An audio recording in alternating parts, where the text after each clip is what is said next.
what is Siemens and what were they doing? Anybody remember? They were a world leader in electronic and engineering.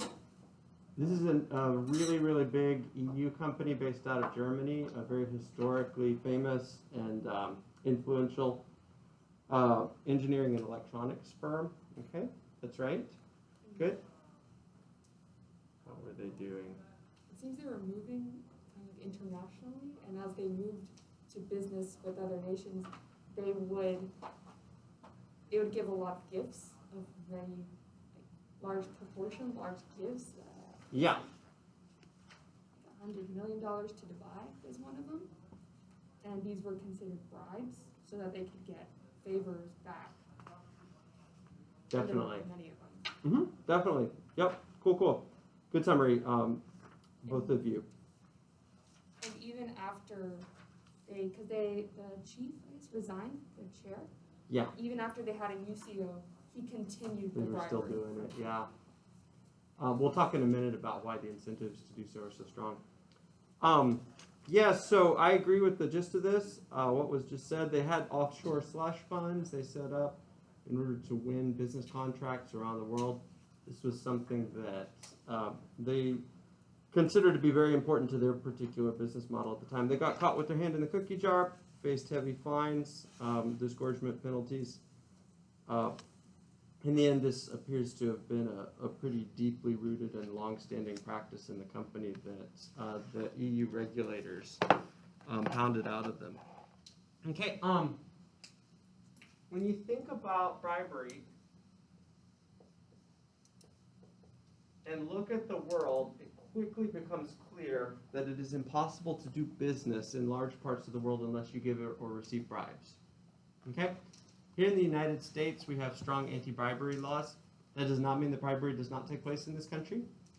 Okay, the most recent president before Joe Biden, Donald Trump, when he was running for office, actually said that he deserved to be elected because he had given so many millions in campaign donations over the years to political officials in order to obtain favors and business contracts from them, that he knew how the system worked, and as such, was qualified for office.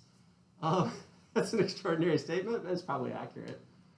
The candidate he was running against, Hillary Clinton, ran the Clinton Foundation as a virtual slush fund for bribes from international agents seeking to curry favor with her when she was Secretary of State. Okay, so it definitely takes place in this country, and I wish I could stand up here and say that it doesn't pay, but it does, as long as you get away with it. Okay, and it's also something that is endemic, much more so than in this country, in other parts of the world. Okay, so we have here in the United States the Foreign Corrupt Practices Act, and companies do get prosecuted under that. Anti-bribery laws and also laws against American companies paying and receiving bribes in other parts of the world. If you're an American domiciled company, you can't pay or receive bribes in other parts of the world. Okay. However, if you go south of the border to Mexico, if you go even further south to Central and South America, if you go to Africa, if you go to Asia, you will find bribery so widespread that it is impossible to do business unless you participate in the paying and receiving of bribes. Okay. My church, for many years, before the cartels got bad in northern Mexico, would go down and help support several orphanages that we had in Coahuila. And I remember a van trip where I was going down, and we were stopped by a policeman, local policeman, and it was a non-existent traffic offense, to be honest. And our driver said, "Well, what can we do about this?" And the policeman said, "Well, you can either follow me to the police station where I'm gonna, book the car and stuff, or, it's Christmas is coming soon, and there might be opportunities to get out of this." And our driver said, "No, man, look, we don't believe that, we don't believe in this sort of thing.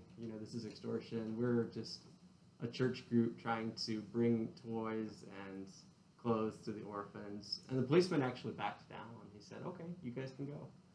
So I guess like if you just sort of push a little bit against the system, then it works out. Okay, but as I was thinking about it afterwards, I was thinking, I bet this poor dude has a family back home, and I bet that his police department doesn't pay him enough intentionally so that he'll actually have to solicit bribes from citizens in order to be able to support his family back home.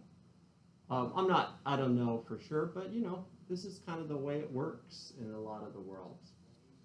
Okay, if you think about bribery from a philosophical perspective, there are basically two arguments against it. One is a fairness argument.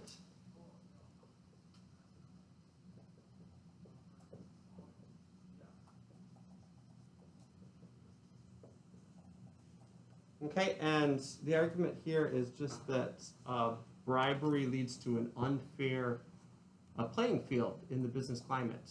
Okay, if a particular company gets a contract from a government regulator because they paid a large facilitation payment or a gift, then what happens is often other businesses that are more qualified or more deserving by virtue of offering a better proposal or having better infrastructure or logistics available don't end up getting the contract, and a business field that is unfair ends up being created. Okay, there's also, though, in addition to the fairness argument, there are also some consequential arguments against bribery. So one example, we'll just lean on this one for just a minute, is that bribery leads to poverty. Okay, so this first argument, the fairness argument, is a deontological argument, is a principles-based argument, namely bribery is unfair as such regardless of the consequences. The second argument is a consequential-based argument, namely that bribery actually harms those societies in which it is located. How does bribery lead to poverty? Well, first of all, let me first of all just read you a quick list so you can see it for yourselves. This is a list of the most corrupt countries in the world. Okay, so these are the countries where bribery is most widespread. Afghanistan, North Korea, Venezuela, Somalia, Liberia, Congo. What do these countries have in common? They're from very different parts of the world. They're some of the poorest countries in the world, yeah. These are some of the poorest countries in the world. And it's pretty clear that there's some sort of a relationship between bribery and poverty. And in fact, when they do sociological studies, what they find is that the relationship takes the following form.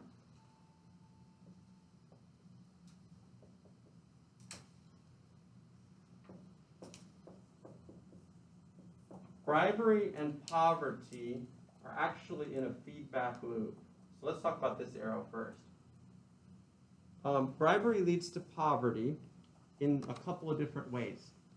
One way that bribery leads to poverty is it localizes wealth in the hands of the already wealthy. Okay, so instead of the benefits of the contracts that for the dam or for the tunnel or for the bridge or for whatever civil engineering project going to the community in general, a large percentage of the benefits go to government officials who just demand or extort the solicitation payment. Okay, in addition, bribery also leads to poverty because it creates inefficiencies in the society.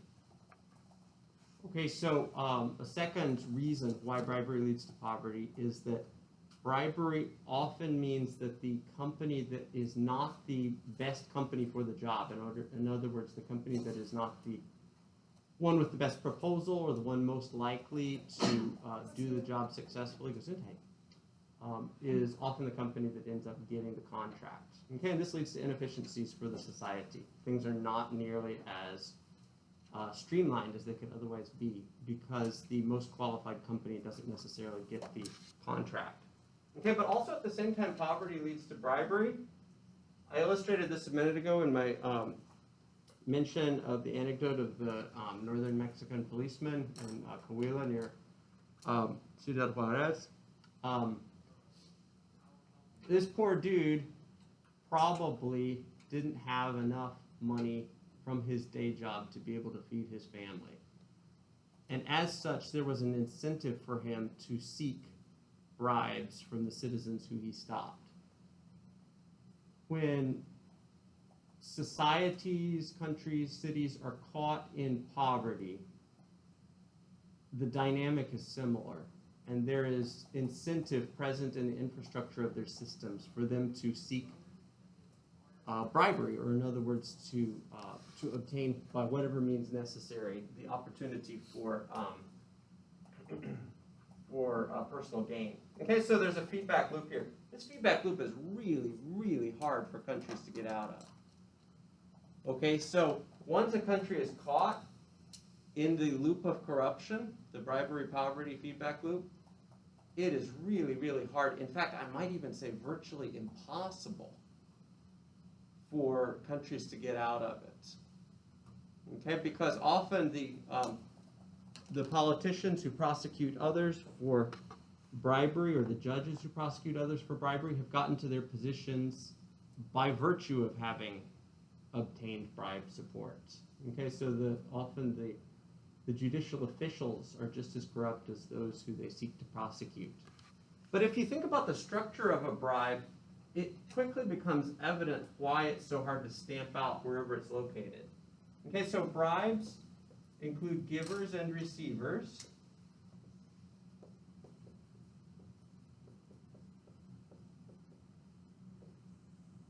Okay, the givers providing the receivers with the gift. Okay, who benefits from this arrangement? Receivers. The receivers do, don't they? Well, and the givers. And the givers too, don't they? Because Well, the givers get something in return. Absolutely. Thank you, Matthew. Yeah, you're absolutely right. The givers and receivers both benefit financially from this arrangement. Who doesn't benefit from this arrangement? Third parties. All third parties. Okay? That includes the businesses not successful in obtaining the contract themselves, so the direct competitors, and it also includes a little more indirectly everybody else in the society. Okay, so the immediate participants in the bribing relationship both gain financially, but everybody else, I guess we could draw a circle of exclusion, everybody outside of this circle loses out. It's really hard to stamp out because it is in the immediate self-interest from a financial perspective for the participants in the bribing relationship to continue doing this. Okay, now various proposals have been proposed, and floated here in the United States. One thing that some countries have done is they've tried to increase penalties on both givers and receivers to the point where, they're so afraid of giving or receiving a bribe that they don't do it anymore. So, for instance, China regularly executes givers and receivers of bribes. That's a pretty harsh punishment, honestly. China actually executes, it is estimated, nobody knows how many they exactly they execute, but they execute about 20 times more people than the rest of the world combined. Okay, so you think capital punishment is controversial here. We actually don't use it nearly as much as China does. Saudi uses capital punishment a lot too. Okay, It's kind of the argument of how do you get rid of drugs? Well, as soon as you catch someone using drugs, execute them. They'll stop real quick. yeah, man. I'm not always a big fan of the really harsh punishment type approach like China takes. I guess if Daniel were here today, he would push back on me. But it yields results. It gets you results. Perhaps better though is more of a soft incentive approach. Okay, so they had a big problem, for instance, in the American FBI in the mid-20th century with FBI agents receiving bribes. And they could have been punishing these dudes, and they punished a few of them and made examples out of them. But they also increased the salaries. J. Edgar Hoover famously increased the salaries of the FBI agents so that they were among the highest paid government officials for their station, and they no longer had incentives to seek bribes. Okay, they were fortified more successfully against the temptation. It has the structure of a collective action problem like we've talked about before in this class. Remember, a collective action problem is a problem where it's in the individual interest of a particular agent or a particular business to do one thing, but it's in the interests of the society that the exact opposite be done. Okay, it's in the individual interests of the single person, the individual agent, to litter and dump his trash on the street, but it is in the interests of the society as a whole that that not happen. So the key here is you have to figure out how to align the interests of the individual with the interests of the collective. And that's hard to do, honestly. That's quite frankly, that's difficult to do. Okay, let's talk about what qualifies as a bribe. Okay, and then if you guys really want to push me, you can ask me difficult questions about how it's possible for you to do business in parts of the world where you can't do business without giving and receiving bribes. I will talk about that question. I will field that question. I actually have a very relevant thing about, because my dad has actually dealt with that. Oh, really? Okay. All right. Well, you can share that in a minute. You can share that in a minute. I'm willing to answer the question. I cannot say I'll provide a good answer to that particular question. Okay? But I'm willing to deal with the question. Okay, so usually the way in practice bribes are differentiated from gifts in business is using a hard monetary line. Okay, and let me be perfectly frank. Business is like any human endeavor, and it helps things go better, more smoothly, more successfully when people are civil to each other. When they give each other gifts, tokens of appreciation, affection, demonstrations of their care and concern for each other. That might mean picking up lunch. That might mean something more substantial than that. Okay, just a small gift to a friend to show that you appreciate that person. Okay, but the problem comes when that gift begins to influence business and alters decision-making to such an extent that a company that might not have gotten a contract now gets a contract by virtue of the fact of the gift. Okay, so most companies these days use some sort of a line here and say nothing over $300 or nothing over $500. This is a problematic schematic for approaching this issue because there can be things under $500 that count as bribes or things over $500 that don't count as bribes because neither party saw them as such. Speaking, more precisely, probably a better definition of what counts as a bribe is an intentionalist definition. Okay, if the giver intended a bribe or if the receiver receives it as an intended bribe, then that counts as a bribe. But there are problems with that too, because the intentionalist definition of a bribe can't be externally defined. How do you know if a giver intended a gift as a bribe? Or how do you know if a receiver received it as a bribe? Okay, I am often bribed by students. I'm perfectly happy to accept gifts by students. I usually settle for a monetary limit, like nothing over about $5. So students give me cookies, right? That's not a bribe. That's a wonderful civility. Students have offered me whale watching tickets when they found out that I was going to a vacation in Seattle, right? And so they're like, I've got connections there. I can give you whale watching tickets, Dr. Neal. I can't accept whale watching tickets. Okay. At the end of the day, this is probably the better practical definition than an intentionalist definition, but it's got some serious problems, and the intentionalist definition might be more accurate. It just can't be enforced as much. Okay, so that's how you determine what a bribe is. Okay, now if you guys have any questions about that, go for it, weigh in, or if you want to ask me hard questions about doing business in parts of the world where you can't do business without giving or receiving bribes, we can talk about that issue. Yes? Okay, so in Romania, because my dad was a missionary through the International Mission Board. Sure. And he and his group would go to Romania and start businesses, but they were running into a very hard problem because while they were starting businesses, it was almost impossible to start and keep a business without getting bribes. And they were starting Christian businesses, and the Bible does not allow bribes. It's unethical. And so these businesses were running into serious problems with saying, hey, we can't, these inspectors would come in and say, hey, we're inspecting your business, and they were expecting a bribe. Sure, yeah. These businesses wouldn't You won't give it pass to the them. inspection unless you pay it. That sort of thing. So, and it turned out that what happened was one time one of the businesses was like, hey, we can't give you a bribe, and they gave them a Bible instead, and like, I don't know how it happened. It was like a God thing, but they didn't. Their business went on. But that was something they really came into a problem with. And then also, I know last 2 semesters ago, one of my professors, he used to work in the oil fields, and for transport, the only way they could get out of the port, I think it was in Portugal or Brazil, I forgot where it was they had to give a bribe to the harbor master for expedite, or it would take months to get out. Wow. And so yeah, that's a very difficult situation to be in. It's tough. Yeah.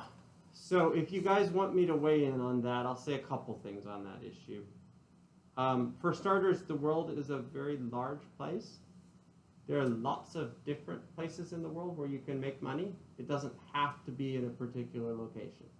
So one thing when you find yourselves in a circumstance where you must pay a bribe in order to obtain a business contract or pass a regulation inspection or something like that is potentially pull up stakes and move elsewhere. But sometimes that's not possible because you've sunk a lot into a particular location. Okay, you can try to bring publicity to the situation. Publicity almost always causes. Hey man, wait, thanks. There we go. That's cool. No, you're cool. All right, publicity almost always causes bribe solicitors to flee. Because there are officially on the books all sorts of penalties all over the world, even in the countries with deep endemic bribery, laws against bribery. Okay, and these guys can be prosecuted for it. All right, so barring publicity, there's some other things you can do. You can just stand up to the bullying official, like my van driver did in Mexico. Right, so that's something you can do, and often they'll back down. There are some other things you can do, saying you want to escalate or go to higher level administrators in order to protest it. And at the end of the day, you can pay a bribe. I did say that. You can, I think, if it's small. Okay, know that in doing so, you are harming a variety of different parties, including especially the impoverished in the locations where you're participating. Why do I say that? Well, primarily because of cases like this one, for instance. Okay, so if I were to find myself in a situation where I'm hiding Jews in World War II and the Nazis come to the door, and this happens to be a corrupt Nazi official, and he tells me, you can keep hiding Jews here, but you're going to need to pay me in order to be able to do that. The other outcome is I'm going to send them straight to Auschwitz. Okay? And so you're looking at in almost all probability, either death for a certain number of people or a bribe. And look, in terms of like strictly practical, ethical decision making, I think you got to pay a bribe in a circumstance like that. I think it would be immoral not to. I know that some people say, well, it's your job. These are deontological fundamentalists. Some people would say it's your job to do no wrong, and if they die at the hands of the Nazi officials, their blood is on his head. Okay, but I guess I just don't. I mean, I understand the reasoning there,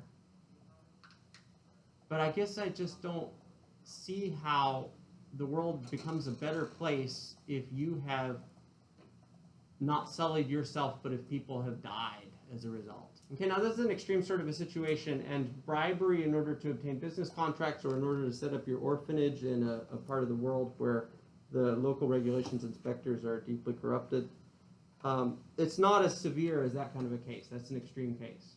Okay? So for the vast majority of situations, I would not advocate paying a bribe. But because of cases like that, like the Nazi official with the Jews and so forth, actually this happens in Schindler's List, right?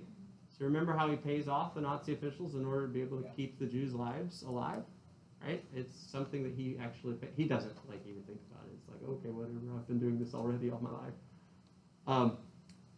But because of cases like that, I do think at the end of the day that if you find yourself in a system that is that corrupted, then it is, practically speaking, better to choose the less bad course of action than to allow a great evil to be perpetrated by the system. Okay, that's just my opinion. Does anybody want to weigh in on that or push back against me or just have other reflections on the topic?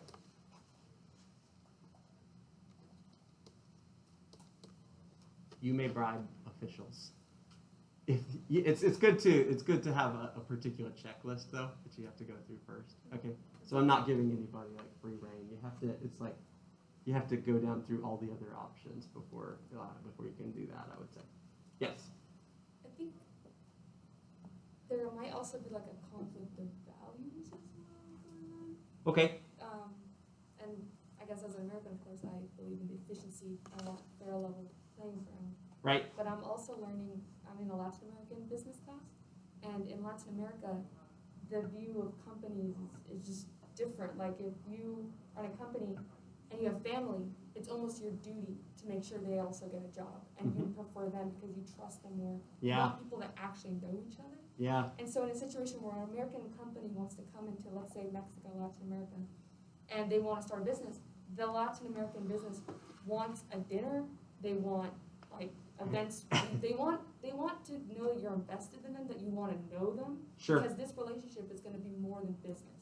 Like That's a bit different. it's not I gonna be considered agree. a bribe. Yeah, Or I think that a extortion. lot of that is gifts in the cultural context. That would be gifts. Yeah. Okay. And this is something that probably varies to a good extent across different cultural circumstances. Yeah. However, Latin America, much of Latin America is also really corrupted. Yes. So, yeah, I mean, if you look on a corruption index, countries like Colombia, Venezuela, Argentina, Bolivia, Peru, those kind, less so Peru. Chile has very little corruption. That's why they have so much prosperity in Chile. But yeah, especially Venezuela, Argentina, those countries are basket cases.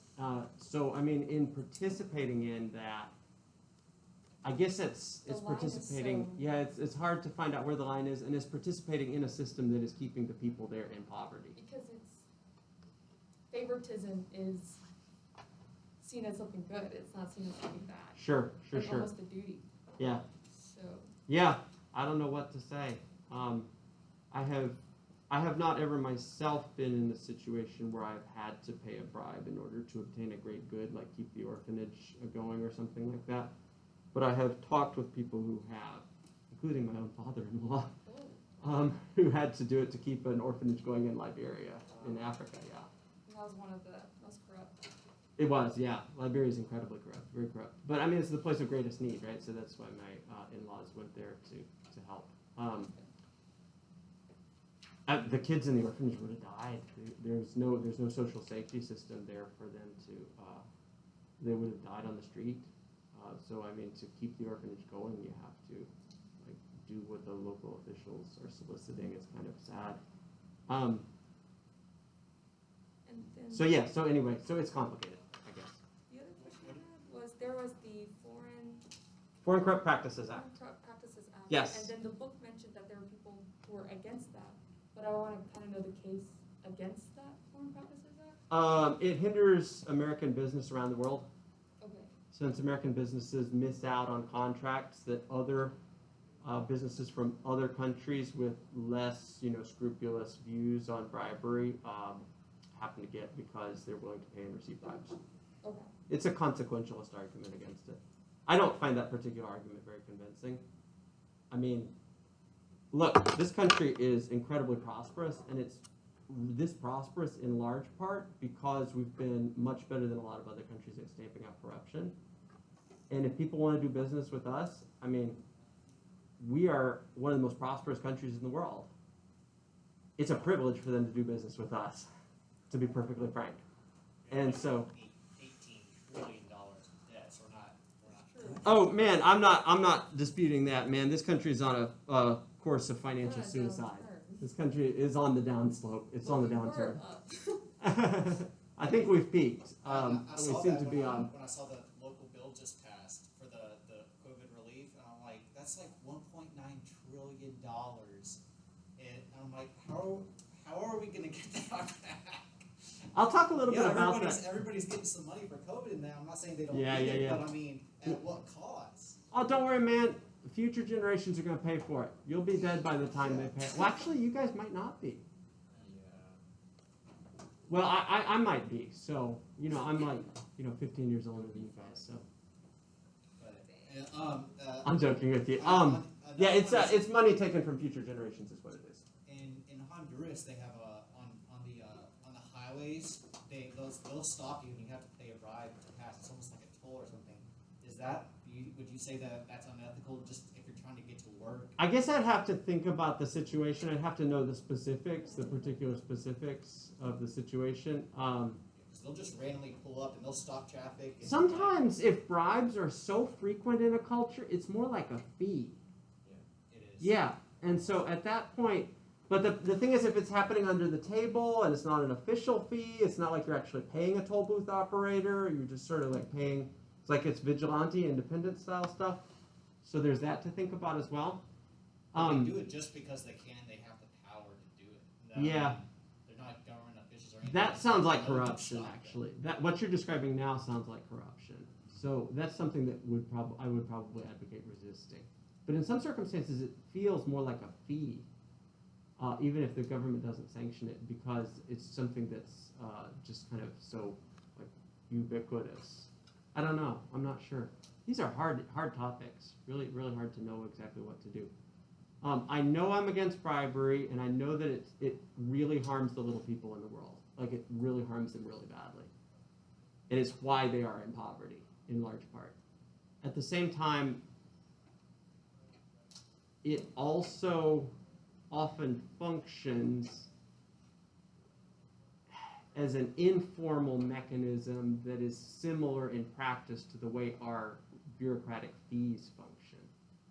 Fees for filing forms or for passing on a highway like a toll booth or something like that. So so in practice it can be much more complex than the classroom examples that we use here on the board. It becomes quite difficult, especially if you're a missionary and you're like, how should I act in God's standards with also trying to help these people? Sure. It becomes different. Yeah, absolutely. No, you're totally right, man. You're absolutely right.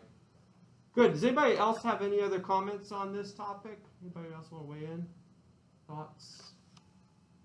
Let's do a case study on this topic.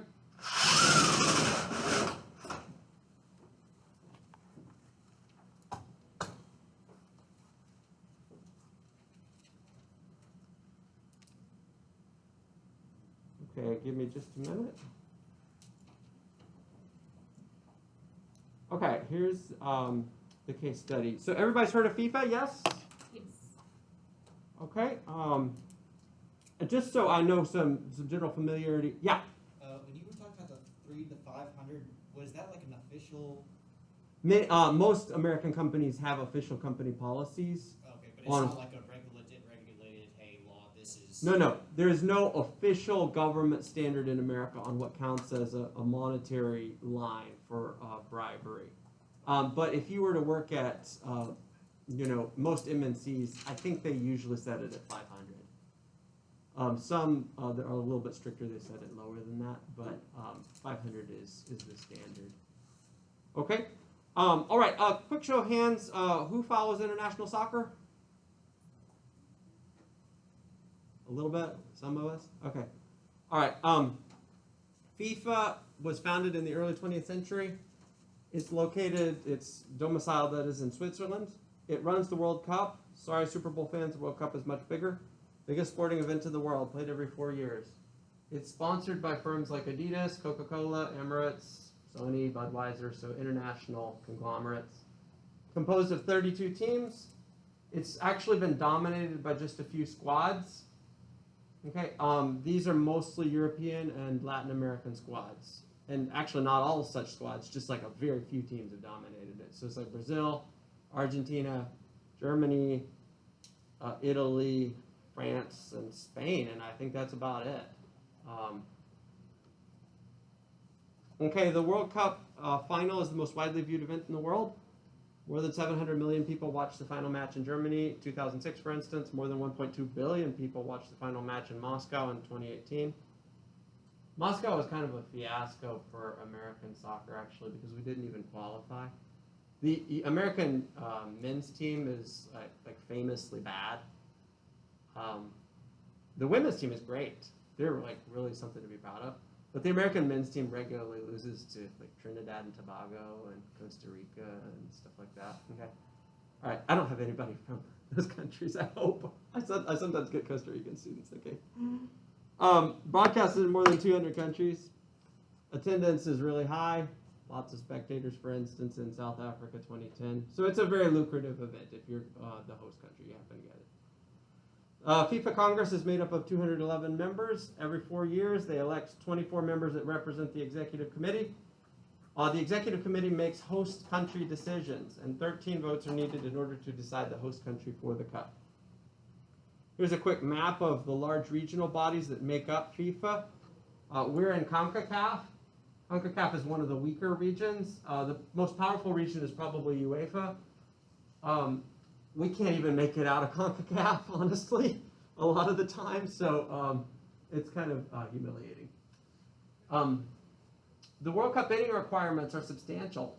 Infrastructure is required, stadiums and practice facilities, equipment, transportation, housing or lodging, as well as an ability to demonstrate the host country's role in soccer's long-term development.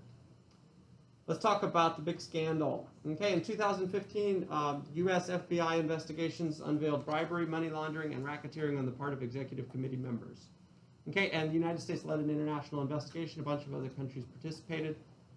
It was really dramatic. They were meeting in Zurich in Switzerland for the executive committee, and Interpol did pre-dawn raids and let a bunch of them outside, like out of their five-star hotels in their pajamas and cuffs. Okay, and it was all very dramatic. Over $200 million worth of bribes were discovered for World Cup purposes, and investigations crossed a 24-year span in which the crimes were believed to have occurred. Here's an example: South Africa 2010. High-ranking official, that should be officials in South Africa, paid over $10 million in bribes to the Vice President, Jack Warner, and other FIFA Executive Committee members. Our own Chuck Blazer, CONCACAF ex-official, admitted to have received bribes in the votes for the 1998 and 2010 World Cups. In 2010, Morocco initially received more votes. They arguably had the stronger bid, but South Africa was ultimately awarded the right to host the tournament because of their bribes of officials. The most notorious incident happened in the vote for Qatar 2022. This country is sometimes called Qatar. Qatar bought votes in a FIFA election in order to host the 2022 FIFA World Cup. Just so we can see like what this country's qualifications are, like who's even heard of this country? A few of us? Can anybody say anything about them? They have a lot of oil. They have oil? It's in Middle East. They're in the Middle East. Okay, that's good. Good. All right. Well, and Texas A&M is there. There's a Texas A&M campus there? I did not know that. Now I do. Okay. Houston, Greater Houston has about 7 million people. Okay. Qatar has about 1.6 million people. This is a really small country. Okay. And they had no infrastructure at all. This is a country in the desert. They had no stadiums. Okay. And the World Cup is traditionally played in the summer. It gets up to 120 degrees in Qatar in the summer. Okay, however, Qatar won the Cup, and the Cup will be played there next year. Okay, bin Hammam, in charge of the Qatar bid, paid more than $5 million to football officials to support the Qatar bid. You know, if it were me and I were as corrupt as these dudes, and it was the World Cup, I'd require more than $5 million. That seems kind of small, doesn't it? I'd ask for a lot more. Yeah, I would want at least 30. We know that they bribed, but we're still going to play in Qatar? Yeah, so that was the deal. They were too far in. So once the scandal broke, basically, like, the stadiums had begun, like, they were all being built, and, like, FIFA had already, like, they were too far in. Like, it was already going to happen. And there's also been a subsequent scandal because they were employing Indian slave laborers to build the stadiums, and, like, it was really bad conditions, and people were dying and stuff. But, you know, there's a lot of money involved, so they'll play anyway. Okay, here's the voting. Look who they beat out. Wow, we could have done it. Yeah, so the United States is obviously a country with an enormously successful infrastructure. Probably there are 150 stadiums right now that could support cup matches across the United States. Okay, I mean, it's like bald-faced. It's clear this is a circumstance where bribes were the deciding factor. Okay, Loretta Lynch, the U.S. Attorney General. They corrupted the business of worldwide soccer to serve their own interests and enrich themselves. They did this over and over, year after year, tournament after tournament, instead of upholding the rules that keep soccer honest. There have been consequences. Bin Hammam was banned for life by FIFA. Chuck Blazer, our CONCACAF official, was banned for life. The president of FIFA at the time, Sepp Blatter, was initially banned for 8 years for the scandals that happened during his mandate. This was reduced to 6 years. 7 FIFA officials now face 20 years in prison each if found guilty of all charges. The recently appointed FIFA president has outlined his main goals and wishes for reform within FIFA. And FIFA now claims it was the victim of corrupt individuals within the organization. It says that corruption did not infiltrate the organization as a whole. Whatever. Questions about this case? Questions or comments? I actually don't even root for the American men's team when I follow international soccer because it's so humiliating. I actually root for Germany because I want to root for a winner. We were so devastated. It was Germany versus, that wasn't that last time. It was like No, not this immediate last time. The Oh, last cup final was actually a surprise team, Croatia, playing against France. Now, I'm actually of the opinion that FIFA is so corrupt that Croatia probably could not have won that match. So France got 2 PKs very early on in that match, if I recall correctly. At least 1 and I believe 2 on questionable calls. Now, I know I try to avoid conspiracy theories when possible, but FIFA has proved itself to be so corrupt that, I mean, what would it look like if Croatia won the cup? No, France has to win the cup, right? Because they're one of the great powers, and it's like the World Cup needs to be represented by its great powers. I don't know. I'm not sure. It's hard to know for sure. Does this happen every year? I don't know. The cup, it's every 4 years. Yeah. The next cup will be next year, actually. We'll see how that goes down. We'll see also if there are stories that come out about the way that Qatar got it as we get closer Are they to the being cup. punished because it's internationally? So is it like the UN Yeah, so FIFA is kind of a snapshot of the world, actually. That's probably why the bribery was so deep. This is not an American or even a European organization. It is an organization that draws upon officials from all over the world. Yeah. But you know, the IOC, the other like enormously powerful international sporting body, the International Olympic Committee, they've also had their own bribery scandals involving us here in the United States. So Salt Lake City hosted the Winter Olympics a few years ago, obtained the Winter Olympics by virtue of the city paid off the IOC executive committee officials who chose the host city. They had to send in Mitt Romney basically to clean up the Olympics because things had gotten so bad. This was a few years ago. So the IOC also is similarly structured, to be honest. Okay, let's take a quick break. let's get started. On page 134, one other thing I want to highlight from this chapter, conflicts of interest.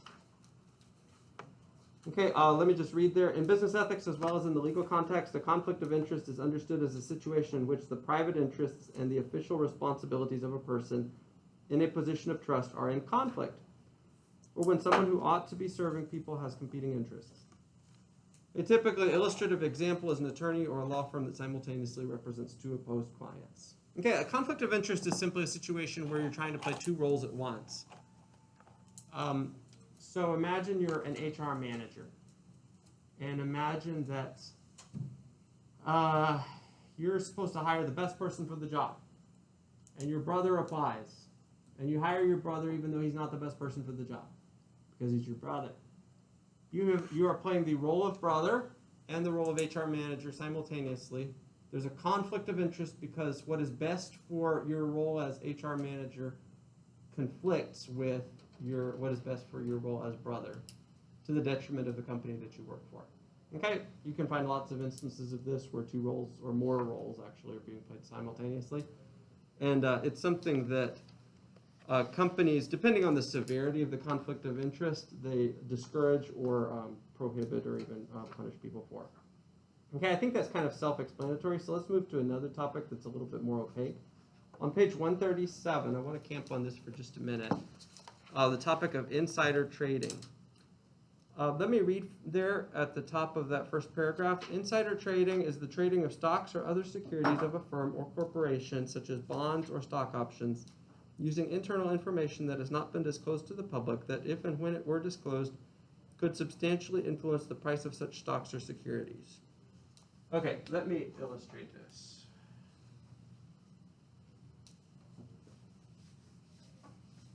Not all insider trading is bad. Only some kinds of insider trading are bad. Okay, namely the kinds that are illegal.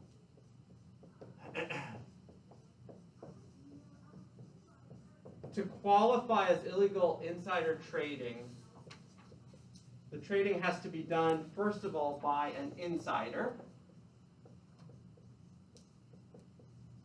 which means a member of the executive team, a member of upper-level management, member of the board of directors, or someone who has been in contact with a member of the executive team or a member of the board of directors. That's how Phil Mickelson, the golfer, got in trouble for insider trading a couple years ago, was because he had enormous gambling debts, and to try to pay them off, he actually tried to engage in illegal insider trading, but did not do so himself. So he is not himself an exec. He received tips, stock tips from insiders, and so became an insider himself by proxy. Okay, but there also has to be secret information. These two both have to be present in order for the illegal insider trading to take place. What do I mean by secret information? I mean privileged information that is not available to the general public. Okay, so if Zuckerberg knows that they're going to miss their earnings report or their projected revenue guidance or something like that, and so he dumps his shares 2 weeks beforehand, he's engaging in illegal insider trading because he is an insider and he also has privileged information that the rest of the public doesn't have. He is dumping his shares on unsuspecting counterparties. Let me illustrate it maybe with a simpler example. Suppose I'm a used car salesman. Okay, and you, poor soul, are buying a car from me. Okay, and I've done all the tricks that used car salesmen do to sell cars. Okay, I've plugged in my reverse drill and reversed that odometer down from 140,000 to 95,000, so it looks like it's a younger car. I have provided it with a new paint job, covered up the rust. I've done all the aesthetically pleasing things that make a car look good on the surface. But underneath, the car is actually a total piece of junk, and I know this to be the case. And I know that the key functionality components in the engine will all fail within a couple months. And you, unsuspecting party, buy the car from me. Okay, what has happened is I have privileged information that you do not have, and you are purchasing a bum set of goods from me. Okay, that's basically what's going on when Zuckerberg sells his shares on the basis of information that the rest of us don't have. He's selling a bum set of goods, like the used car. Now, there are a couple of problems here. One is, they basically mirror the problems with bribery, like we saw just a minute ago. One argument is that insider trading is unfair. So it's a fairness argument. It's unfair to the unsuspecting counterparties.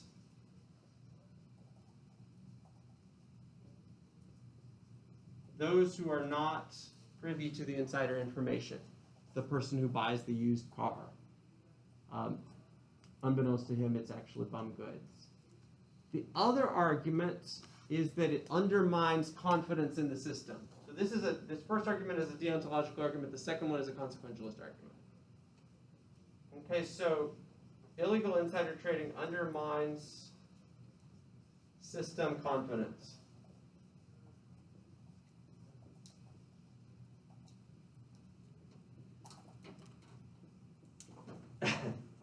Okay, what do I mean by that? Well, if you happen to be one of the knowledgeable people trading in the market, good for you. But if you're one of those who does not have knowledge, and you're dealing with counterparties who you know have privileged insider information and could be selling you bum goods, then you're not going to want to trade. You're not going to want to participate in the system. In any business climate, the business setting is only going to be successful if the counterparties believe each other to be honest and on a level playing field. Okay, they will not do business for each other. Business will cease. Business requires trust. If they do not trust each other, business will cease. Okay, and if one counterparty sincerely believes shares will go up because he's done his research, the other counterparty sincerely believes shares will go down, what you have is a naturally, properly functioning, publicly traded system. Okay, but it breaks down when counterparties begin to suspect that others have access to information that they don't have, and as such, they refuse to do business with them. Okay, just FYI. Okay, so if I am inspecting a company's 10Q, their quarterly report, and I look on page 325 at the footnote at the bottom, and I find that the company's debt load is actually much higher than the general public believes it to be, and I trade shares on that basis, have I engaged in illegal insider trading? No, I have not, right? Because that's publicly available information. It's just hard to access.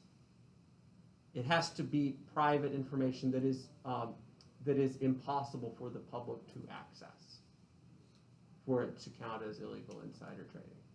Okay, just FYI. Okay, questions about that, about what counts as that?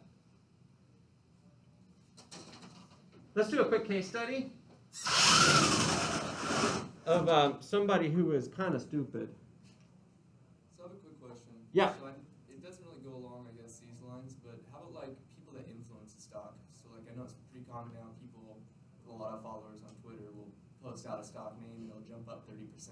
Yep. And then go back down to what it was. That's highly illegal too, isn't it? Nope, not at all. It's not? Not at all. No, perfectly fine for them to do that. Because it's in the public. They're not insiders, and all they're doing is trying to whip up general sentiment. Yeah. The government might posture in response to that, but there's nothing immoral about that. It's just someone who's really good at assembling a bunch of other people who buy after him into the same product. Yeah. Now, if you guys want me to get on a hobby horse, what happened in the Robinhood case with GameStop on the institutional side was deeply immoral. Like the institutional insiders were, I think it was just naked power that was going on in that case. Because they basically stopped trading on one side of the trade intentionally. I don't think there was anything wrong with what the Reddit users were doing.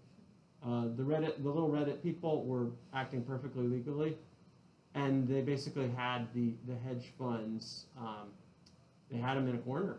Like it was over for some of these hedge funds, so the hedge funds just changed the rules of the game in an exercise of naked power. So that was, I don't think anything's going to come of it because the system is so corrupt, but that was an example of something that, it's not necessarily illegal insider trading, but it's kind of a related problem.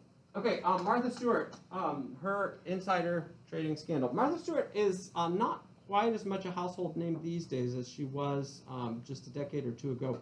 But everyone has heard of her, yes? You know what she's doing now? She's doing marijuana now. Was she selling it? Yes, oh yes, she's partnering with Snoop Dogg. Yeah, I know, like, okay. I wonder how much money Snoop Dogg gets from selling marijuana. Like, he is known as the guy. Like, when you think of weed, you think of Snoop Dogg. Oh yeah. Well, Martha Stewart apparently knows that, and knows that in order to get her name out there in the marijuana world, you got to partner with the right people. He probably gets millions of dollars.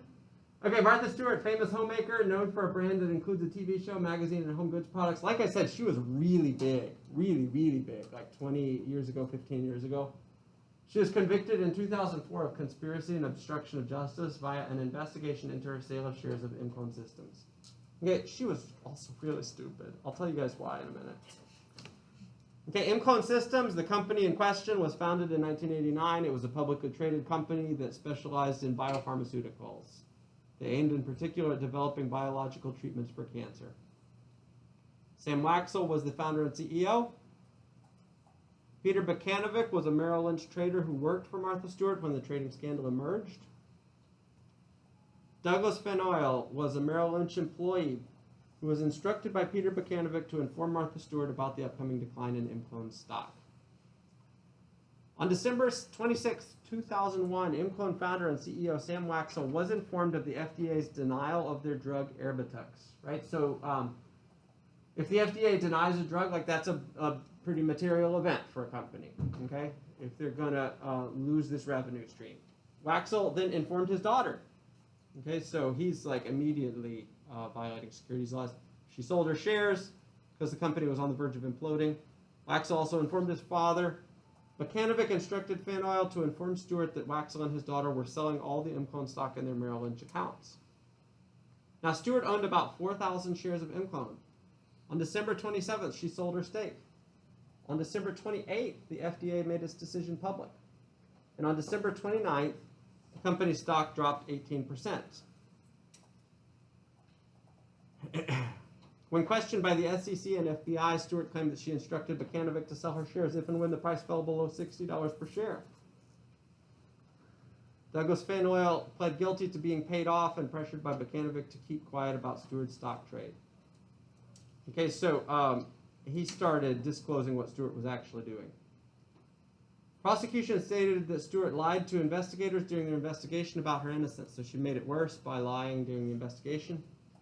She also gave a false statement regarding being told on December 27th that the founder, Sam Waxel, was selling his stock. Okay, Stewart and Bukanovic conspired to conceal that Bukanovic had provided Stewart with non-public information regarding the founding family's choice to sell their stock. Ultimately, Stewart got charged and convicted for obstruction of justice, which is when a person questioned in an investigation lies to the investigating officers. She also got convicted of conspiracy, which is an agreement between at least two people to engage in an unlawful or criminal act. Stewart was stupid. At the time, she was worth about $4 billion, and she saved about $65,000 by selling these shares. Okay, and she went to jail, and her brand collapsed. This is a woman who was worth $4 billion. I guess she was so sure she'd get away with it that she was willing to risk $65K for it. But honestly, that's kind of like, I thought like somebody that smart would be like, I mean, someone who built a business empire that large would be a little bit smarter than that. Okay, questions or comments about the Stewart case? What was conspiracy again? So yeah, let me put that back up on the board. Conspiracy is an agreement between at least two people to engage in an unlawful or criminal act. Okay, and obstruction of justice is a different charge. Stewart was convicted of both. That's when a person questioned in an investigation lies to the investigating officers. Okay? Questions or comments about the Stewart case?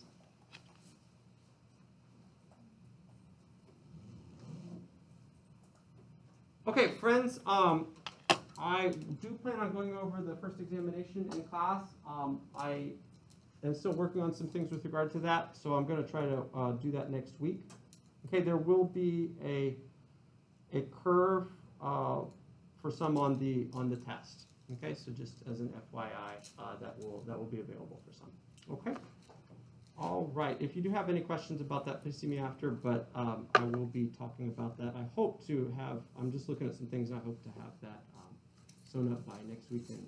We can talk about it in class on Tuesday. All right.